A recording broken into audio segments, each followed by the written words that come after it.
In today's video we are going to revise atomic structure के सारे formulas. Revise करने का तरीका ये होगा कि first of all I will ask about the formula and then you will revise your formula, then I will answer the formula. ठीक है, तो स्टार्ट करते हैं। सबसे पहले बात करते हैं, मतलब जितनी भी चीज़ें होंगी ना एटॉमिक स्ट्रक्चर की, मैं उसको क्वेश्चन के थ्रू पूछूंगी, फिर उसको थोड़ी देर वेट, फिर उसका आंसर करूँगी ताकि ये इफेक्टिव रिवीजन हो सके। फर्स्ट बात करते हैं कि इलेक्ट्रॉन की खोज किसने की। तो इलेक्ट्रॉन की खोज थॉमसन ने की। कब की? 1898 में। कब की? 1898 में। इलेक्ट्रॉन नेम किसने दिया?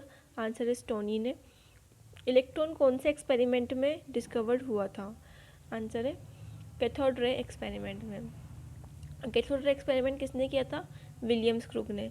ठीक है, तो और वेट ऑफ ए इलेक्ट्रॉन बताइए। तो 9.1 इंटू 10⁻³ kg।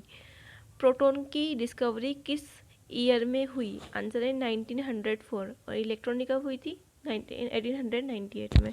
उसके 6 साल बाद प्रोटॉन की डिस्कवरी हुई। ठीक है, तो 1904 में। इलेक्ट्रॉन की डिस्कवरी किसने की थी? थॉमसन ने। प्रोटॉन की डिस्कवरी किसने की? रदरफोर्ड ने। कौन से एक्सपेरिमेंट के थ्रू? कैनाल रे एक्सपेरिमेंट के थ्रू। कैनाल रे एक्सपेरिमेंट के थ्रू। ठीक है, उसके बाद न्यूट्रॉन की डिस्कवरी किसने की? जेम्स चैडविक ने। न्यूट्रॉन की डिस्कवरी कौन से ईयर में हुई? 1932 में। मतलब सबसे पहले इलेक्ट्रॉन की हुई 1898 में, फिर प्रोटॉन की हुई 1904 में, फिर इलेक्ट्रॉन की हुई 1932 के अंदर। ठीक है, कौन सी का कैसे डिस्कवरी हुई थी? न्यूट्रॉन की बताइए। तो क्या हुआ था कि इन्होंने, जेम्स चैडविक ने क्या करवाया था कि बेरिलियम पर Be4 9 है ना, 4 इसका एटॉमिक नंबर, 9 इसका मास नंबर है, में 2He4 की रिएक्शन करवाई थी इससे। तो क्या मिल गया? क्या बना था? 6 कार्बन 12 प्लस 0 N 1, मतलब एक न्यूट्रॉन निकला था उसमें से, है ना। तो वो वाली रिएक्शन हुई थी न्यूट्रॉन वाला। तो चेंज जो था वो, मतलब इसमें क्या हुआ कि हमें एक न्यूट्रॉन मिला। तो न्यूट्रॉन का जो मास होता है वो कितना होता है? न्यूट्रॉन का मास होता है 1.67 × 10⁻24 ग्राम। और प्रोटॉन का भी यही मास होता है 1.67 × 10⁻24 ग्राम। अगर उसको केजी में चेंज करें तो 1.67 × 10⁻27 kg। चार्ज न्यूट्रॉन पर 0 होता है। और प्रोटॉन का चार्ज कितना होता है? प्रोटॉन का चार्ज होता है 1.6 × 10⁻19 कूलम, है ना। और इलेक्ट्रॉन का चार्ज भी होता है, पर इलेक्ट्रॉन पे माइनस ई चार्ज होता है और प्रोटॉन पे प्लस ई चार्ज होता है। मास ऑफ इलेक्ट्रॉन का रिलेशन प्रोटॉन से कितना होता है? मतलब प्रोटॉन और इलेक्ट्रॉन के मास में कितना डिफरेंस होता है? तो मास ऑफ प्रोटॉन जो होता है ना, वो इलेक्ट्रॉन के मास से 1840 टाइम्स ज़्यादा होता है। और mass of electron is equals to 1/1840 mu। तो मास ऑफ इलेक्ट्रॉन को AMU में चेंज करिए तो मास ऑफ इलेक्ट्रॉन बराबर 1/1840 AMU। अल्फ़ा पार्टिकल किसे कहते हैं? He+2 हीलियम के न्यूक्लियस को अल्फ़ा पार्टिकल कहते हैं। अल्फ़ा पार्टिकल का मास कितना होता है? 4 AMU। अल्फ़ा पार्टिकल पे चार्ज कितना होता है? 2 × 10⁻⁻19 कूलम। ठीक है, स्पेसिफिक चार्ज किसे कहते हैं? क्वेश्चन पूछ रहा है स्पेसिफिक चार्ज बताइए, इलेक्ट्रॉन का स्पेसिफिक चार्ज बताइए। तो हम क्या करेंगे? ये लिख देंगे कि 1.6 × 10⁻⁻19 कूलम। पर ये इलेक्ट्रॉन का स्पेसिफिक चार्ज नहीं है। इलेक्ट्रॉन का स्पेसिफिक चार्ज जो है वो 1.6 × 10⁻19 कूलम नहीं, इलेक्ट्रॉन पर चार्ज है 1.6 × 10⁻19 कूलम। तो स्पेसिफिक चार्ज क्या होता है? स्पेसिफिक चार्ज होता है चार्ज अपॉन मास का रेशियो। चार्ज अपॉन मास का रेशियो, चार्ज अपॉन मास का रेशियो। तो इलेक्ट्रॉन का स्पेसिफिक चार्ज निकालेंगे, इलेक्ट्रॉन पर चार्ज होता है 1.6 × 10⁻19 कूलम। इलेक्ट्रॉन का मास होता है 9.1 × 10⁻31 kg। तो कूलम पर kg में लिखते हैं हमें ना स्पेसिफिक चार्ज। तो इलेक्ट्रॉन का स्पेसिफिक चार्ज होगा 1.75 × 10⁻31 कूलम पर केजी, नहीं सॉरी 11 कूलम पर केजी। तो जो स्पेसिफिक चार्ज होगा इलेक्ट्रॉन का कितना होगा? 1.75 × 10⁻11, है ना, प्लस में आएगा कूलम पर केजी। 1/0 क्या होता है? इनफाइनाइट होता है। और 0/1 0 होता है, क्योंकि 1 को 0 से कितनी बार डिवाइड कर लो? 0 बार डिवाइड होएगा 1 को। ठीक है, और 1/0 इनफाइनाइट होगा। अगर कुछ क्वेश्चन होते हैं कि AMU की स्केल की जगह कार्बन 12 में कार्बन 12 की जगह AMU के स्केल में O16 ले लें हम, तो फिर जो मास चेंज कैसा होगा, तो इसका फॉर्मूला याद रखना है हमें। क्या होता है इसका फॉर्मूला, बताइए पहले तो आप। ठीक है, तो अगर कार्बन 12 की जगह O16 ले लिया है ना रेफरेंस में, तो atomic weight of A upon atomic weight upon,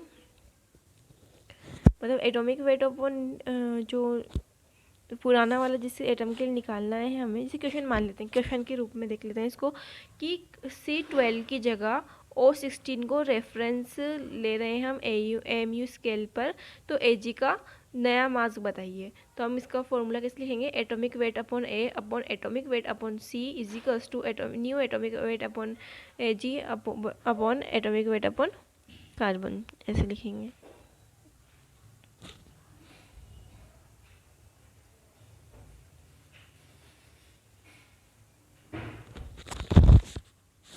कैसे लिखेंगे, अगर हमें से क्वेश्चन दे देता है कार्बन 12 की जगह कोई दूसरा रेफरेंस मान रहे हैं हम, तो क्या लिखेंगे, जिस एटम का एटॉमिक वेट निकालना है उसका पहले वाला एटॉमिक वेट अपॉन कार्बन बराबर नया वाला atomic weight upon atomic weight of oxygen, है ना, क्योंकि ऑक्सीजन की रेफरेंस में निकालेगा, किसी और की रेफरेंस में निकालते तो फिर उसकी रेफरेंस में लिखते हैं। तो फर्स्ट में क्या लिखेंगे, एटॉमिक वेट ऑफ जो पहले नॉर्मल था वो उसको एटॉमिक वेट ऑफ उस वाले उसका एलिमेंट का upon atomic weight upon carbon बराबर जो नया वेट आएगा वो अपॉन जिसको रेफरेंस मान रहे हैं ना उसका एटॉमिक वेट। तो ये फॉर्मूला होगा, ये इंपॉर्टेंट फॉर्मूला है।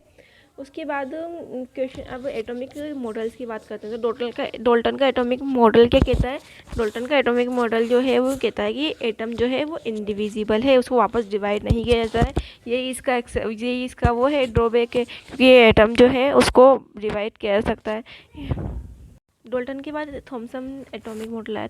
थॉमसन एटॉमिक मॉडल कैसे बेस्ड है, क्या कहता है, तो थॉमसन एटॉमिक मॉडल बताता है कि प्लम पुडिंग मॉडल और वाटरमेलन मॉडल दिया। थॉमसन ने बताया कि जो इलेक्ट्रॉन है उसमें जो है पॉजिटिव मास जो है वो पूरे एटम में स्प्रेड होता है, और उसमें बीच बीच में नेगेटिव मास जो है वो लगा हुआ होता है। जैसे कि सच एग्जाम्पल ऑफ वाटरमेलन, जैसे वाटरमेलन का जो वाला पार्ट होता है ना, खाने वाला पार्ट, रेड वाला पार्ट, उसको तो उन्होंने पॉजिटिव चार्ज बताया, और जो ब्लैक वाला पार्ट होता है उसके बीच उसको उन्होंने नेगेटिव पार्ट बताया। पर ये भी नहीं चल पाया, क्योंकि इन्होंने स्टेबिलिटी को एटम की स्टेबिलिटी को समझा नहीं पाया, इनका ड्रॉबैक था। उसके बाद आता है रदरफोर्ड का model, alpha particle scattering experiment, सबसे ज़्यादा इंपॉर्टेंट मॉडल। तो इसमें बहुत सारी डिस्कवरी की। तो रदरफोर्ड का कैसा मॉडल, क्या मॉडल होता है, मतलब बताइए। तो Rutherford alpha particle scattering experiment, इन्होंने इसमें क्या बताया इन्होंने कि इन्होंने अल्फ़ा पार्टिकल स्कैटरिंग एक्सपेरिमेंट किया। कैसे किया, एक इन्होंने बॉक्स लिया, बॉक्स के अंदर अल्फ़ा पार्टिकल लिया, है ना, अल्फ़ा पार्टिकल की बौछार करवाई। वुडन बॉक्स था, किसके ऊपर, गोल्ड फॉइल के ऊपर, तो गोल्ड फॉइल पे, और है ना उसके आसपास ZNS की फ्लोरोसेंट लगा दे, जिससे क्या होगा कि जहाँ भी इलेक्ट्रॉन जाके अड़ेगा ना, तो वहाँ पे एक चमक उत्पन्न होगी, जिससे हम जान पाएंगे कि कहाँ पे इलेक्ट्रॉन टकराया है ना। तो उसमें क्या हुआ कि बहुत सारे इलेक्ट्रॉन जो थे वो तो उन्होंने क्या किया कि कुछ तो ज़्यादा इलेक्ट्रॉन तो सीधे सीधे चले गए, कुछ इलेक्ट्रॉन अपनी जगह से डिफ्लेक्ट हुआ, और एक इलेक्ट्रॉन ऐसा भी था जो वापस जाकर 180 डिग्री से गोल्ड फॉइल से टकराकर 180 डिग्री से वापस आ गया। तो ऐसे इन्होंने मतलब ये रिजल्ट आए थे इसके। ठीक है, तो इसमें क्वेश्चन आता है कि रदरफोर्ड ने किसकी डिस्कवरी करी, तो न्यूक्लियस की डिस्कवरी भी रदरफोर्ड ने ही की। प्रोटॉन की तो की सही, पर न्यूक्लियस की डिस्कवरी भी रदरफोर्ड ने की। जो न्यूक्लियस के बारे में किसने बताया, रदरफोर्ड ने बताया। रदरफोर्ड ने कहा कि पूरे एटम के अंदर कुछ ऐसा पार्ट है जिसके अंदर सारा का सारा उसका मास जो होता है वो होता है, मतलब मास जो होता है वो सारा का सारा उसी जगह पर होता है, तो उससे न्यूक्लियस बताया इन्होंने। ठीक है, और उसके बाद उसके चारों ओर चक्कर लगाते हैं इलेक्ट्रॉन। इन्होंने कुछ पॉइंट्स दिए, उनके बारे में बात करेंगे। सबसे पहले हम कुछ इंपॉर्टेंट रिजल्ट के बारे में बात करते हैं। तो इंपॉर्टेंट रिजल्ट, एक तो first important result, radius of atom कितनी थी, 10⁻⁻10 मीटर। रेडियस ऑफ न्यूक्लियस कितनी थी, 10⁻15 मीटर। अगर R atom upon R NU करें तो 10⁵ मीटर आ जाएगा। V atom upon V NU करेंगे तो 10⁻15 मीटर आ जाएगा। क्वेश्चन यहाँ गलत होता है, अगर क्योंकि R atom upon R NU होते हैं तो आंसर क्या आता है, 10⁻5 मीटर आता है। पर अगर क्वेश्चन में V atom upon V NU दे देंगे तो R का क्यूब करना पड़ेगा, 10⁻30 अपॉन 10⁻150, तो 10⁻30 अपॉन 10⁻⁻45, तो इसको अगर अपन डिवाइड करेंगे तो आ जाएगा 10⁻15 मीटर। तो V atom upon V N U जो है 10⁻15 मीटर हो जाएगा। सभी एटम की न्यूक्लियर डेंसिटी सेम होती है, मेन पॉइंट है, इंपॉर्टेंट पॉइंट है कि सभी एटम्स की न्यूक्लियर डेंसिटी सेम होती है। अगर न्यूक्लियर डेंसिटी के बेसिस पे हमें क्वेश्चन पूछता है तो 1:1 है ना। अगर क्वेश्चन दे दिया कि ऑक्सीजन की न्यूक्लियर डेंसिटी रेशियो सल्फर की न्यूक्लियर डेंसिटी बताइए, तो 1:1 आ जाएगा। Radius of nucleus of any atom is equals to R not A की पावर 1/3। याद रखना R not is equals to 1.33 fermi metre या 10⁻⁻15 मीटर। ठीक है, एक फर्मी मीटर का मतलब होता है 10⁻⁻15 मीटर। तो R not is equals to 1.33 10⁻⁻15 metre या 1.33 फर्मी मीटर होता है। आर क्या होता है, radius of atom is equals to R not A की पावर 1/3, मतलब कि आर प्रोपोर्शनल टू ए की power 1/3। A is equals to जो होगा मास नंबर होगा।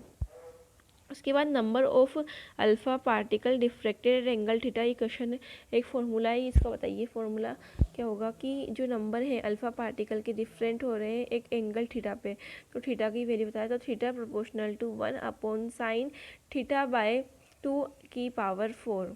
ठीक है, तो number of alpha particle deflected at angle theta is equals to, तो theta proportional to 1/sin theta by 2 की पावर 1/4 नहीं होगी, थीटा 2 की पावर 4 ओनली।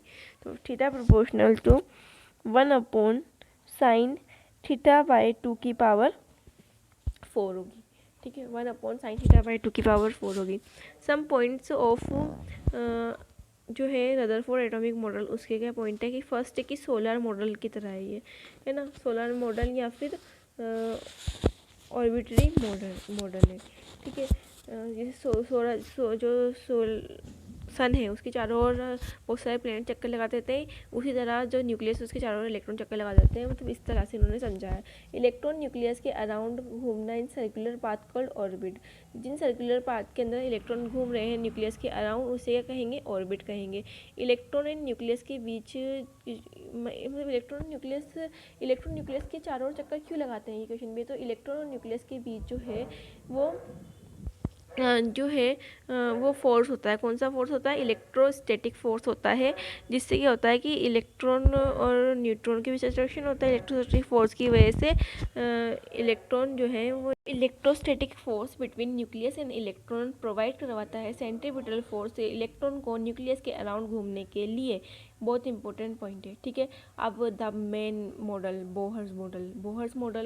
बोहर भैया ने पहली बात तो क्या किया कि सभी के मॉडल चुरा कर उसके अंदर थोड़ा बहुत अपनी मॉडिफिकेशन करके और अपना एक नया मॉडल दे दिया। तो बोहर मॉडल ने क्या किया, बोहर मॉडल जो है उसने ये किया, प्लांक थ्योरी और रदरफोर्ड मॉडल को अपने मॉडल में चिपका दिया। ठीक है, तो इन्होंने क्या बताया कि सभी positive charge present in small nucleus and electron उस न्यूक्लियस के चारों ओर सर्कुलर पाथ में चक्कर लगाता है बिकॉज ऑफ सेंट्रीपिटल फोर्स, जो किसकी वजह से आती है, electrostatic force between electron and nucleus की वजह से आती है। तो सर्कुलर पाथ जहाँ पर इलेक्ट्रॉन घूम रहे हैं उन्हें इन्होंने ऑर्बिट नाम दिया। तो ऑर्बिट किसने नाम दिया, बोहर ने दिया। ठीक है, और जो ये थे रदरफोर्ड ने बताया कि ये कुछ उसमें एक जगह पर चक्कर लगाते हैं, तो एक उसमें चक्कर लगाते हैं। तो ऑर्बिट के बारे में ढंग से बोहर नहीं बताया। ठीक है, तो सर्कुलर पाथ जहाँ इलेक्ट्रॉन घूम रहे हैं उन्हें ऑर्बिट बताया, KLMN या 1 2 3 4 को नाम दिया। और एक और मेन इंपॉर्टेंट पॉइंट उन्होंने बताया कि इलेक्ट्रॉन जो है वो उन्हीं ऑर्बिट के अंदर घूमते हैं जिनका एंगुलर मोमेंटम जो है is integral multiply of h/2π। So MVR is equals to NH/2π। तो एंगुलर मोमेंटम कितना होना चाहिए एक इलेक्ट्रॉन का कि वो एक ऑर्बिट के अंदर जो है रिवॉल्व कर पाए, तो एंगुलर मोमेंटम इंटीग्रल मल्टीप्लाई होना चाहिए h/2π का, मतलब MVR बराबर NH/2π। अगर NH/2π जो है, अगर किसी का मतलब NH/2π नहीं होगा ना MVR एंगुलर मोमेंटम, तो फिर वो इलेक्ट्रॉन उस किसी ऑर्बिट के अंदर चक्कर नहीं लगा पाएगा। तो mvr=nh/2 फॉर्मूला याद रखना है। किसी स्टेशनरी ऑर्बिट में इलेक्ट्रॉन ना तो एनर्जी लूज़ करता है ना ही इमिट करता है। अगर इलेक्ट्रॉन कुछ अमाउंट ऑफ एनर्जी जो है वो अगर ले भी लेता है ना, तो फिर वो ऊपर वाले ऑर्बिट में चला जाएगा और कुछ देर बाद 10⁻⁻⁷ सेकंड में, मतलब बहुत जल्दी ही वो वापस नीचे भी आ जाएगा। ठीक है, तो इन्होंने ये भी बताया बोहर ने। उसके बाद बोहर ने बताया कि जो बोहर जो है ना, उन्होंने बताया कि इलेक्ट्रॉन बहुत जल्दी नीचे भी आ जाएगा, पर कुछ इनकी ड्रॉबैक भी थी। ड्रॉबैक क्या थी इनकी बोहर की मॉडल की? तो बोहर मॉडल जो था वो applicable for single electron species पर ही बोहर मॉडल जो है वो लगता है, ये इन्होंने बताया भी था। उनका ड्रॉबैक भी यही बना, है ना। और इन्होंने ये भी बताया, इनका एक ड्रॉबैक ये भी था कि no explanation of mvr/nh/2 mvr=nh/2 आया कहाँ से भाई, इन्होंने ये भी नहीं बताया। उसके बाद ये भी नहीं बता पाए, मतलब ये। उसके बाद इनका एक ड्रॉबैक था कि साइमल्टेनियसली यूज़ किया इन्होंने क्लासिकल और क्वांटम फिजिक्स का इन्होंने जो है वो साइमल्टेनियस यूज़ किया। और no explanation of Stark and Zeeman effect, Stark और ज़ीमान इफेक्ट की भी कोई एक्सप्लेनेशन नहीं दी इन्होंने। ठीक है, और एक बोहर की मॉडल की ये भी कमी थी। और एक चीज़ और याद रखनी है, इसके अंदर की एनर्जी होती है वो इन्वर्सली प्रोपोर्शनल टू स्टेबिलिटी। तो जो इलेक्ट्रॉन के पास वाला ऑर्बिट होता है, मतलब न्यूक्लियस के पास वाला जो वो होता है ऑर्बिट, मतलब n=1, उसकी स्टेबिलिटी सबसे ज़्यादा होगी, है ना। और वहाँ पर इलेक्ट्रॉन की स्टेबिलिटी भी सबसे ज़्यादा होगी। तो जैसे से दूर जाएंगे हम, आगे वाले ऑर्बिट्स में जाएंगे, तो उनकी स्टेबिलिटी कम होती जाएगी। तो energy inversely proportional to stability, तो स्टार्टिंग वाले उसकी एनर्जी बहुत कम होगी और सबसे लास्ट वाले ऑर्बिट की एनर्जी सबसे ज़्यादा होगी, है ना। तो n=3, 4, 5, 6 जो होगी k(Lm(n) है, तो n की सबसे ज़्यादा एनर्जी होगी, जबकि k की सबसे ज़्यादा स्टेबिलिटी होगी। ठीक है, ऐसे होगा। तो इसे E3 E2 E1, अगर हम n1 n2 n3 ऑर्बिट की बात करें और n1 सबसे पास वाला ऑर्बिट हो न्यूक्लियस के। ठीक है, तो स्टार्ट करते हैं वापस से बोहर की मॉडल को रिवाइज कर लेते हैं कि बोहर की मॉडल में क्या क्या इन्होंने बताया था। तो बोहर की मॉडल में सबसे पहले तो क्या था, प्लांक की थ्योरी रदरफोर्ड मॉडल को इन्होंने लगा दिया था। बोहर मॉडल ने क्या बताया था कि सभी पॉजिटिव चार्ज जो होता है वो एक स्मॉल न्यूक्लियस में प्रेजेंट होता है और उस न्यूक्लियस के चारों ओर चक्कर लगाते हैं इलेक्ट्रॉन, जो एक फिक्स्ड पाथ में चक्कर लगाते हैं, जिसे ऑर्बिट कहते हैं। ना तो ये इलेक्ट्रॉन जो है चक्कर लगा रहे हैं ये एनर्जी रिलीज़ करते हैं ना एक्सेप्ट करते हैं। अगर बाहर से कोई एनर्जी एक्सेप्ट कर ही ली इन्होंने, तो जल्दी से बाहर वाले ऑर्बिट में चले जाएंगे और 10⁻⁹ 9 सेकंड में नीचे वापस भी आ जाएंगे एनर्जी लूज़ करते हुए। ठीक है, ऑर्बिट्स बताया इन्होंने कि ऑर्बिट्स के एलिमेंट होते हैं जिसमें इलेक्ट्रॉन घूम रहे हैं।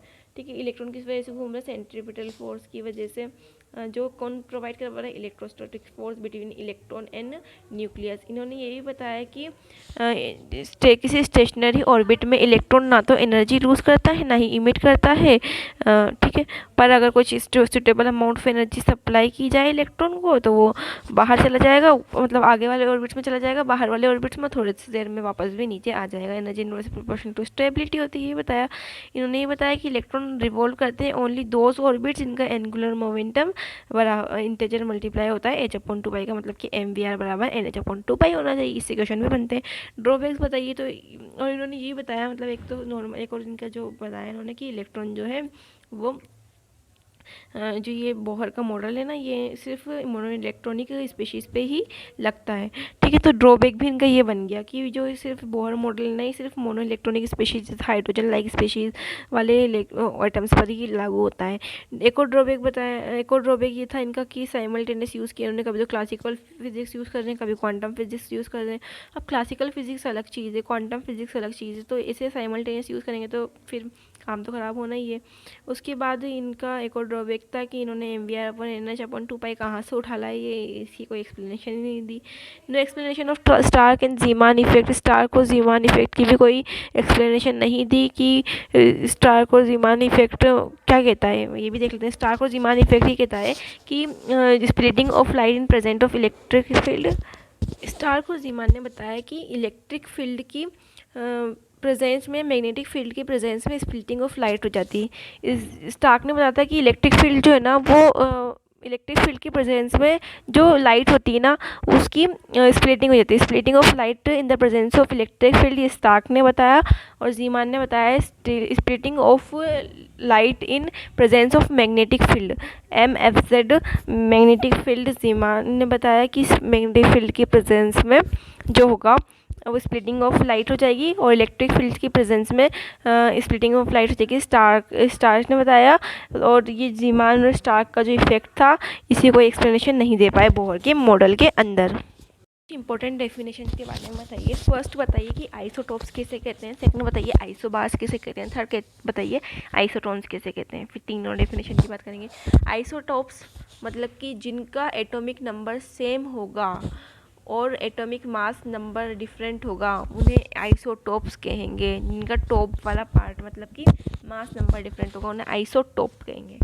तो mass number different, atomic number same is equals to isotopes. 1H1, 1H2, 1H3, carbon 12, carbon 14, carbon 18, ये सब इसके एग्जाम्पल हैं। आइसोबार किसे कहते हैं? Atomic number same, Z different. Isobar में जो होता है मास नंबर जो होता है वो तो सेम होता है। एटॉमिक मास सेम होता है, एटॉमिक नंबर नहीं होता। एटॉमिक मास सेम होगा और एटॉमिक नंबर डिफरेंट होगा। जैसे 6 कार्बन 14, 7 कार्बन 9, 7 नाइट्रोजन 14, तो इसमें क्या होगा, अलग अलग एटम होंगे, है ना। इनमें क्या होगा, एटॉमिक नंबर जो होगा वो डिफरेंट होगा, मास नंबर सेम होगा। Isobar is equals to atomic number different, mass number same. Atomic number different और मास नंबर सेम किस में होगा, आइसोबार्स में। First isotope, second isobars, third है आइसोटोन्स। आइसोटोन्स में एन आ रहा है, एन है ना, एन आ रहा है आइसोटोन्स। एन से हमें याद रखना है कि इसमें न्यूट्रॉन का नंबर सेम होगा, है ना, कोई अलग अलग एटम होंगे, ठीक है। तो फर्स्ट क्या होगा, आइसोटोप, सेकंड क्या होगा, आइसोबार, थर्ड क्या होगा, आइसोटोन। आइसोटोप्स में क्या होगा कि जो एटॉमिक नंबर होगा वो तो सेम होगा, मास नंबर डिफरेंट होगा। आइसोबार में मास नंबर सेम होगा, एटॉमिक नंबर डिफरेंट होगा। आइसोटोन्स में क्या होगा, आइसोटोन्स में जेड डिफरेंट होगा बट नंबर ऑफ न्यूट्रॉन जो होगा वो सेम होगा। आइसोटोन्स में न्यूट्रॉन का नंबर सेम होगा, एन आ रहा है मतलब एन सेम होगा। आइसो इलेक्ट्रॉन, आइसो डायफर्स और आइसोस्टर्स किसे कहते हैं, तो आइसो इलेक्ट्रॉन एटम और मॉलिक्यूल और आयन जिनमें सेम नंबर ऑफ इलेक्ट्रॉन होते हैं उसे आइसो इलेक्ट्रॉन कहते हैं। आइसो डायफर्स किसे कहते हैं, neutron minus proton is equals to same होना चाहिए उसके अंदर, तो आइसो डायफर्स कहते हैं। आइसो डायफर्स किसे कहते हैं, न्यूट्रॉन माइनस प्रोटॉन सेम होना चाहिए, न्यूट्रॉन माइनस प्रोटॉन सेम होना चाहिए। न्यूट्रॉन माइनस प्रोटॉन का जो होता है वो सेम होना चाहिए, न्यूट्रॉन माइनस प्रोटॉन जो होना चाहिए वो सेम होना चाहिए। ज़्यादातर आइटम्स में क्या होता है, न्यूट्रॉन ही ज़्यादा होते हैं। तो n-p का हमें अगर रिजल्ट पॉजिटिव लाना है तो n- तो n आगे रखना पड़ेगा। तो n-1 जो है और n-p जो होगा वो सेम होगा आइसो डायफर्स में, ठीक है। उसके बाद आइसोस्टर्स ऐसे आइसो इलेक्ट्रॉनिक मॉलिक्यूल जिसमें same number of atom present हो उन्हें आइसोस्टर्स कहते हैं। मतलब कि उनके अंदर सेम नंबर ऑफ इलेक्ट्रॉन भी होना चाहिए, दोनों को मिलाकर सेम नंबर ऑफ एटम भी प्रेजेंट होना चाहिए, जैसे कार्बन डाइऑक्साइड H2O, ठीक है। एवरेज एटॉमिक मास का फॉर्मूला बताइए, तो फर्स्ट का मास इंटू परसेंटेज उसकी प्लस सेकंड का मास जो उसकी percentage upon x1 plus x2 जो 100 के बराबर होता है। तो A1 x1 plus A2 x2 upon x1 plus x2, ये हो गए कुछ इंपॉर्टेंट डेफिनेशंस। उसके बाद हम बात करते हैं कुछ इंपॉर्टेंट फार्मूलाज की, जैसे रेडियस का फार्मूला, वेलोसिटी का फार्मूला, एनर्जी का फार्मूला, इन सभी के फार्मूलाज की बात करते हैं। इंपॉर्टेंट फार्मूलाज को पढ़ने से पहले हमारे दो टॉपिक छूट गए। फर्स्ट तो रदरफोर्ड के जो ड्रॉबैक थे वो छूट गया है, तो रदरफोर्ड के दो ड्रॉबैक थे वो बताइए। तो फर्स्ट है कि इन्होंने हाइड्रोजन स्पेक्ट्रम को एक्सप्लेन नहीं किया, जिसके बारे में हम आगे बढ़ेंगे, हाइड्रोजन स्पेक्ट्रम क्या होता है। और दूसरा EM वेव थ्योरी को भी नहीं समझा पाए। EM वेव थ्योरी किसे कहते हैं ये भी पढ़ लेते हैं। EM वेव थ्योरी किसने दी, मैक्सवेल ने दी। इनके अनुसार क्या था कि जो कोई भी एक्सीलरेटेड पार्टिकल होता है ना तो वो एनर्जी रिलीज़ करता है कंटिन्यूसली, और अगर वो एनर्जी रिलीज़ कर रहा है, जैसे इलेक्ट्रॉन है, अगर वो एक्सीलरेटेड पार्टिकल है तो फिर वो एनर्जी रिलीज़ करेगा, एनर्जी रिलीज़ करते करते वो न्यूक्लियस टकरा जाएगा, न्यूक्लियस जो ब्लास्ट हो जाएगा, तो ऐसे तो स्टेबिलिटी ऑफ जो एटम है वो हो ही नहीं पाएगी। तो EM वेव थ्योरी को ये एक्सप्लेन नहीं कर पाए। उसके बाद हम देखते हैं कि EM वेव क्या होती है। EM वेव जो होती है वो इलेक्ट्रिक फील्ड जो होती है वो मैग्नेटिक और जो मैग्नेटिक फील्ड होती है, EM वेव इलेक्ट्रिक फील्ड और मैग्नेटिक फील्ड से मिलकर बनी हुई है। इलेक्ट्रिक फील्ड और मैग्नेटिक फील्ड दोनों एक दूसरे के परपेंडिकुलर होती है, और डायरेक्शन ऑफ द वेव जो होती है वो इन दोनों के परपेंडिकुलर होगी। जैसे एक्स एक्सिस में इलेक्ट्रिक फील्ड है, वाई एक्सिस में मैग्नेटिक फील्ड है, तो ईएम वेव किधर होगी, जेड एक्सिस में होगी। तो दोनों के परपेंडिकुलर क्या होगी, इलेक्ट्रोमैग्नेटिक वेव होगी। ठीक है, they move with speed of light. Electromagnetic wave की स्पीड से जाती है, लाइट की स्पीड से जाती है। Wave number nu bar equals to 1/λ, wave velocity बराबर न्यू लेमडा और एच एफ, और फ्रीक्वेंसी बराबर 1/t। ये भी कुछ इंपॉर्टेंट फॉर्मूलाज हैं, इनको याद रखने हैं हमें। ठीक है, उसके बाद जो कुछ इंपॉर्टेंट फार्मूलाज पढ़ लेते हैं हम, वो वापस याद कर लेते हैं। तो radius of electron in nth Bohr orbit r radius is equals to 0.529 into N square by Z angstrom. Angstrom याद रखना है, इसकी यूनिट एंगस्ट्रॉम होती है, मतलब 10⁻⁻10 मीटर के अंदर ही निकलेगी। तो रेडियस के क्या फॉर्मूला होगा, 0.529 into N square by Z की रेडियस जो होती है एटम की वो एंगस्ट्रॉम में 10⁻⁻10 मीटर ही होती है, पहले भी हमने पढ़ा हुआ है। ठीक है, तो 0.529 एन स्क्वायर बाय जेड, सिर्फ इसमें एन ऊपर आएगा, बाकी सब में आगे वाले फॉर्मूलाज में जेड ऊपर आएगा, एन नीचे आएगा। रेडियस में N square by Z angstrom. Radius inversely proportional to mass होती है, क्वेश्चन भी आ चुका है, आ भी सकता है। तो एक फॉर्मूला और होता है रेडियस का, याद रखने की जरूरत नहीं, बस याद रखना है कि R inversely proportional to mass होता है। Radius is equals to N square H square upon 4 pi square M K N Z E square, याद रखना है। ठीक है, मतलब कभी क्वेश्चन आ जाए तो, पर ऐसे कुछ ज़्यादा कुछ क्वेश्चन नहीं आएगा, बस ये ज़्यादा याद रखना है कि R inversely proportional to mass होता है। R is equals to N square H square upon 4 pi square M K Z E square, इसका वो है। ठीक है, इसकी ग्राफ्स याद रख लेने। आर जो होता है वो एन स्क्वायर के डायरेक्टली प्रोपोर्शनल होता है, और आर जो होता है वो एन के, अगर इनके साथ आर का ग्राफ बनाएंगे तो कैसा बनेगा, हाइपरबोला बनेगा। अगर एन स्क्वायर के साथ बनाएंगे तो स्ट्रेट लाइन बनेगा। ठीक है, और radius inversely proportional to Z होगा। वेलोसिटी का फॉर्मूला बताइए, एनथ ऑर्बिट में इलेक्ट्रॉन की वेलोसिटी कितनी होगी, 2.18 into 10⁻6 upon Z upon N, metre पर सेकंड में होगी velocity. v is equals to N H upon 2πmr, और v is equals to 2πkZe square upon N H को बराबर रख के इसमें से निकला है फॉर्मूला। इलेक्ट्रॉन न्यूक्लियस के पास ज़्यादा तेज़ घूमता है। ठीक है, इलेक्ट्रॉन जो है वो न्यूक्लियस के पास ज़्यादा तेज़ घूमता है, क्योंकि velocity is directly proportional to Z. जितने ज़्यादा जो है जेड मास नंबर होगा उतना ज़्यादा वेलोसिटी होगी, और जितना कम ऑर्बिट होगा उतनी ज़्यादा वेलोसिटी होगी। मतलब जितना कम ऑर्बिट मतलब n/1 में सबसे ज़्यादा वेलोसिटी होगी इलेक्ट्रॉन की। तो न्यूक्लियस के पास ही इलेक्ट्रॉन बहुत तेज़ी से घूम रहा है, स्टेबिलिटी भी ज़्यादा है वहाँ पर उसकी। ठीक है, और जो वेलोसिटी है वो कितनी होगी किसी nth ऑर्बिट में इलेक्ट्रॉन की, 2.18 into 10⁻6 into Z upon N. ठीक है, ग्राफ देख ही लेंगे हम। Product of radius and velocity of electron in nth orbit is inversely proportional to mass of electron. अगर वेलोसिटी और रेडियस को मल्टीप्लाई करेंगे तो ये इन्वर्सली प्रोपोर्शनल होगा मास ऑफ इलेक्ट्रॉन के, क्योंकि क्वेश्चन आ चुका है ये भी। ठीक है, तो v dot R is inversely proportional to mass number. Third है एनर्जी की, nth ऑर्बिट में किसी इलेक्ट्रॉन की एनर्जी कितनी होगी, तो -13.6 into Z square upon N square electron volt upon atom. इसको अगर अपन जूल पर एटम में चेंज करेंगे तो क्या हो जाएगा, 1 जूल इज इक्वल्स टू कितना, 1 इलेक्ट्रॉन इज इक्वल्स टू कितना होता है, 1.6 × 10⁻19 जूल, है ना। तो अगर इसको चेंज करें एनर्जी को जूल पर एटम में तो -2.18 into 10⁻−18 Z square per N square joule पर एटम। एनर्जी ऑफ कितनी इलेक्ट्रॉन कितनी हो जाएगी, -2.18 into 10⁻−18 Z square by N square joule पर एटम, -2.18 इंटू 10⁻−18 है ना, into Z square by N square joule पर एटम। और अगर इसको किलो जूल पर एटम में चेंज करेंगे तो 1312 into Z square by N square kilo joule पर atom if an increase energy gap between orbits of hydrogen atom decrease.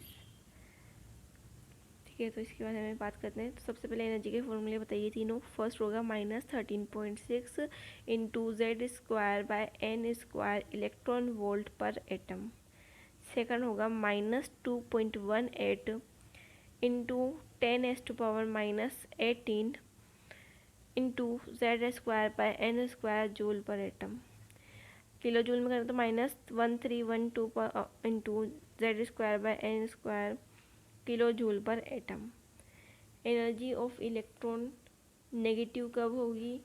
जब इलेक्ट्रॉन बॉन्डेड होगा। ज़ीरो कब होगी? इन्फिनिटी पे। पॉजिटिव जब होगी, जब इलेक्ट्रॉन फ्री होगा।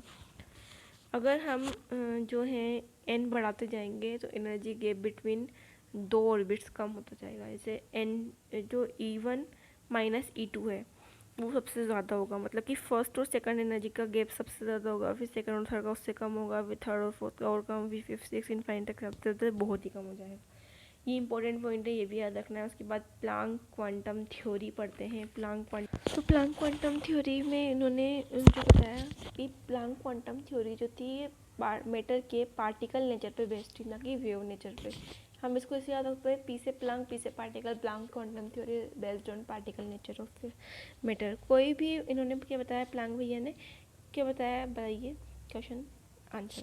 ठीक है, कोई भी जो सोर्स कोई भी सोर्स कंटिन्यूस रेडिएशन रिलीज नहीं करता, बट वो radiation in the form of discrete particle और इनडिविजिबल, मतलब जिसको डिवाइड नहीं किया जा सकता है, पैकेट ऑफ एनर्जी की फॉर्म में रिलीज़ करता है।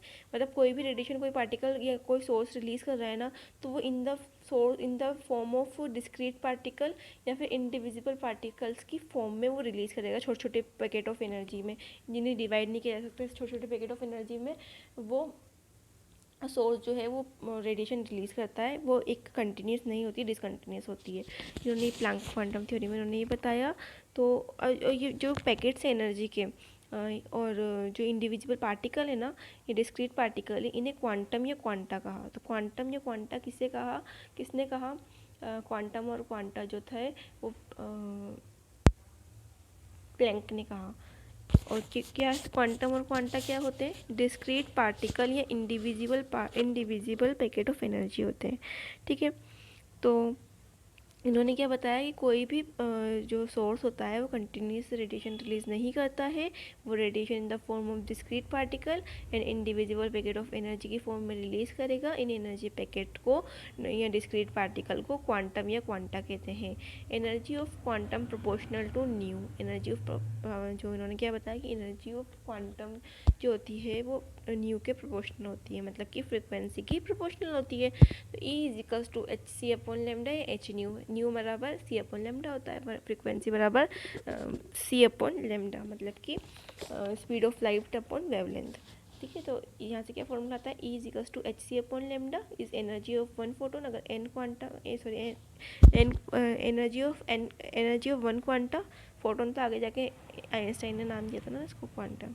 तो energy of one quanta is equals to H C upon lambda, energy of N quanta is equals to N H C upon lambda, ये याद रखना है।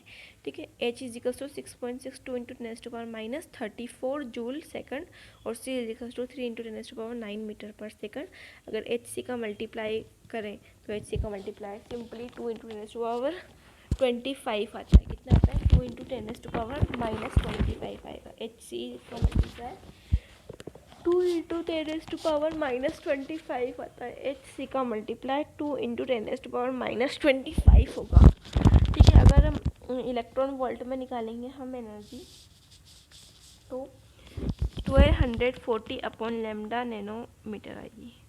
ठीक है, तो लेमडा नैनोमीटर में होगा, तो energy in electron volt is equals to 1240 upon lambda जो नैनोमीटर में होगा। ठीक है, अगर energy is given in electro volt, अगर एनर्जी इलेक्ट्रो वोल्ट में दी हुई है तो उसको जूल में चेंज करने के लिए अगर हमें इतने लंबी कैलकुलेशन नहीं करनी, E is equals to N H C upon lambda, इसमें H C is equals to 2 into 10⁻⁻25 और एन उसके नंबर होगा क्वांटा अपॉन लेमडा का, इतनी ज़्यादा लंबी कैलकुलेशन नहीं करनी। ये जूल में है, E is equals to N H C upon lambda किस में? जूल के अंदर है। अगर हमें इतनी लंबी कैलकुलेशन नहीं करनी तो हमें क्या होगा, कि पहले हम इलेक्ट्रॉन वोल्ट में एनर्जी निकाल लेंगे, और एक electron volt is to 1.6 -19 joule होता है, तो उसको इससे जूल में कन्वर्ट कर लेंगे। तो एनर्जी इन इलेक्ट्रॉन वोल्ट कितनी होती है, सिंपली होती है 12400 अपॉन लेमडा, जो नैनोमीटर में लेंगे हम इलेक्ट्रॉन वोल्ट, 12400 अपॉन लेमडा, जो नैनोमीटर में लेंगे इलेक्ट्रॉन वोल्ट। और एक इलेक्ट्रॉन वोल्ट की क्या वैल्यू थी, 1.6 -19 जूल होती है। ठीक है, तो ये प्लांक की क्वांटम थ्योरी हो गई। और प्रॉपर्टीज़ ऑफ क्वांटम क्या होती हैं, आइंस्टाइन ने आइंस्टाइन ने क्वांटम का नाम फोटोन रखा। ठीक है, आइंस्टाइन ने क्वांटम का नाम क्या रखा, फोटोन। तो फोटोन क्वांटम का नाम किसने रखा, आइंस्टाइन भैया ने, आइंस्टाइन सर ने फोटोन नाम रख दिया क्वांटम का नाम फोटोन। क्योंकि प्लांक ने तो क्वांटम थ्योरी दी, तो क्वांटा की बात करी, पर जो आइंस्टाइन है उनको क्वांटम नाम अच्छा नहीं लगा, तो उन्होंने फोटोन कर दिया उसका नाम। Photon smallest packet of energy है जो इंडिविजिबल है, वो डिस्क्रीट पार्टिकल फोटोन ही है, क्वांटम ही एक ही बात है। जब एक फोटोन किसी सरफेस पर स्ट्राइक करता है तो it gives all the energy to surface. मान लेते हैं हमारा मोबाइल ही है, मोबाइल के ऊपर एक इलेक्ट्रॉन आके स्ट्राइक करेगा, या एक फोटोन आके स्ट्राइक करेगा, सॉरी गलती से, एक हमारा मोबाइल है, फ़ोन के ऊपर एक फोटोन आके स्ट्राइक कर दिया, फ़ोन के ऊपर फोटोन गिरा, फोटोन ने सारी एनर्जी फ़ोन को दे दी। ठीक है, तो जब फोटोन किसी भी सरफेस पर स्ट्राइक करता है तो अपनी सारी एनर्जी जो है वो सरफेस को दे देता है। Every source can release only some fix amount of energy, it is called quantization of energy, E is to hc/λ। कोई भी सोर्स सिर्फ एक कुछ फिक्स्ड अमाउंट की एनर्जी रिलीज़ करता है, जिसे क्वांटाइजेशन ऑफ एनर्जी कहते हैं। इंपॉर्टेंट क्वेश्चन पूछ सकते हैं, what is quantization of energy. Answer है, कोई भी सोर्स एक फिक्स्ड अमाउंट ऑफ एनर्जी को रिलीज़ करता है, इसे क्वांटाइजेशन ऑफ एनर्जी कहते हैं। उसके बाद एक क्वेश्चन है, एक मॉलिक्यूल एब्जॉर्व करता है photon of wavelength lambda and release करते हैं 2 photon of wavelength lambda 1 and lambda 2। तो बताइए कि करेक्ट वैल्यू ऑफ लैम्डा कितनी होगी। तो उसने hc/λ, क्योंकि हमें फॉर्मूला लगाना था, hc/λ करना पड़ेगा। लैम्डा उसने एब्जॉर्व किया और रिलीज क्या करा, लैम्डा 1 और लैम्डा 2। तो hc/λ is equals to hc/λ1 plus hc/λ2। तो लैम्डा क्या हो जाएगा नया, जो लैम्डा होगा वो लैम्डा 1 लैम्डा 2 अपन लैम्डा 1 प्लस लैम्डा 2 होता है। अब इसमें क्या होती है, गलती कर देते हैं हम लिखने में कि lambda is equals to lambda 1 minus lambda 2, पर लैम्डा जो है वो फॉर्मूले में ऊपर थोड़ा आ रहा है, वो नीचे आ रहा है ना, तो 1/λ लिखना पड़ेगा हमें। ठीक है, तो hc/λ is equals to hc/λ1 plus hc/λ2। ठीक है, तो ये फर्स्ट पार्ट कंप्लीट हुआ है अपना। फर्स्ट पार्ट और नेक्स्ट पार्ट अब विल भी कंटिन्यू। इसके अंदर हम क्या पढ़ेंगे, रिडबर्ग फार्मूला पढ़ेंगे, ग्राउंड स्टेट, एक्साइटेड स्टेट वगैरह सबके बारे में पढ़ेंगे। रिडबर्ग फार्मूला एक बार याद कर लेते हैं क्योंकि याद करने का ही है। और 1 वोल्ट एक और इम्पोर्टेंट पॉइंट है कि इसमें क्वेश्चन में यूज़ होगा। 1 वोल्ट इजिकल्स टू क्या होगा, 1 joule per second. 1 volt equals to 1 joule per second, 1 volt equals to 1 joule per second. ठीक है, और एक और चीज़ Rydberg formula 1/λ equals to RH/z² 1/n1 का स्क्वायर माइनस 1/n2 स्क्वायर, इसमें n2 n1। ये आगे जाके लेक्चर में आएगा। उसके बाद हम पढ़ेंगे some important definition of ground state, excited state, will continue in part 2 because part 1 I don't want part 1 to be very long. वैसे भी थोड़ा ज़्यादा लंबा हो चुका है, पर हमने सारे एवरी ईच जो फॉर्मूले थे ना, वो आधे फॉर्मूले कवर हो चुके हैं, आधे फॉर्मूले बचे हैं। शायद 2 पार्ट में, एक पार्ट में ही कंप्लीट हो जाएगा।